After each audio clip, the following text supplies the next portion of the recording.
পার্থিব জীবনের পর মানুষের জন্য অপেক্ষা করছে এক অন্তহীন জীবন, যে জীবন অন্তহীন, অনন্ত। পৃথিবীর প্রায় সব ধর্মে মৃত্যু পরবর্তী এ জীবনের স্বীকৃতি আছে। একজন বিশ্বাসী মানুষ পার্থিব জীবনে পরকালীন সে জীবনের জন্য প্রস্তুত হয়, কেননা মৃত্যু অপরিহার্য এবং পরকালীন মুক্তি সাফল্যের মাপকাঠি।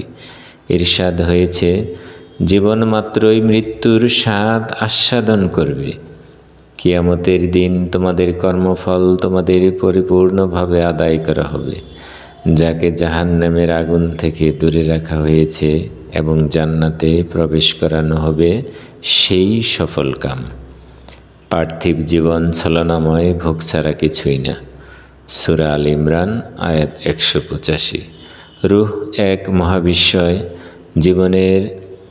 জীবের জীবন মৃত্যুর ভিত্তি ধরা হয় রূহ বা আত্মাকে। পবিত্র কোরআনে রূহকে মহান স্রষ্টার অপার বিস্ময় হিসেবে উল্লেখ করা হয়েছে।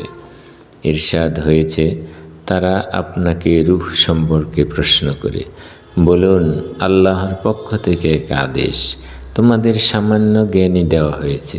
সূরা বনী ইসরাইল আয়াত 85।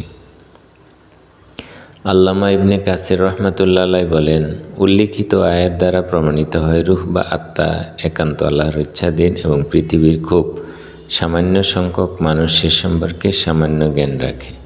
তাফসির ইবনে কাসির। জীবন মৃত্যু আল্লাহর ইচ্ছাধীন। জীবন ও মৃত্যুর সীমা মহান আল্লাহ নির্ধারিত করেন। তিনি ইরশাদ হয়েছে, তিনি জীবন দান করেন এবং তিনি মৃত্যু ঘটান।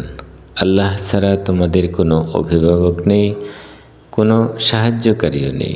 সূরা তাওবা আয়াত 116। জীবনকাল নির্ধারিত। মানুষের জন্ম ও মৃত্যু আল্লাহ কর্তৃক নির্ধারিত। ইরশাদ হয়েছে, আমি তোমাদের মধ্যে মৃত্যু নির্ধারিত করেছি এবং আমি অক্ষম নই। সূরা ওয়াকিয়া আয়াত 60। অন্য আয়াতে ইরশাদ হয়েছে, নিশ্চয়ই আল্লাহ কর্তৃক নির্ধারিত কাল উপনীত হলে তা বিলম্বিত হয় না, যদি তোমরা জানতে। সূরা নূহ আয়াত 4। জীবন ও মৃত্যু পরীক্ষার জন্য। পার্থিব জীবনে মানুষের জীবন ও মৃত্যু নির্ধারিত করা হয়েছে তাকে পরীক্ষা করার জন্য।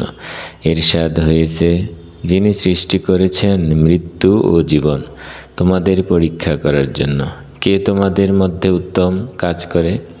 তিনি পরাক্রমশালী, ক্ষমাশীল। সূরা মুলক আয়াত 2। জীবন মৃত্যুর সেতুবন্ধ ঘুম। ঘুম জীবন ও মৃত্যুর সেতুবন্ধ বা মধ্যবর্তী এক অবস্থা। ইরশাদ হয়েছে, আল্লাহই প্রাণ হরণ করেন জীবগুলোর তাদের মৃত্যুর সময়, এবং তাদের মৃত্যু আসেনি, তাদেরও প্রাণেও ঘুমের সময়। অতঃপর তিনি যার জন্য মৃত্যুর সিদ্ধান্ত নেন তার প্রাণ রেখে দেন এবং অন্যান্যগুলো ফিরিয়ে দেন এক নির্দিষ্ট সময়ের জন্য। সূরা জুমার আয়াত 42। মৃত্যুই জীবনের সমাপ্তি নয়। মৃত্যু মানেই জীবনের সমাপ্তি নয়।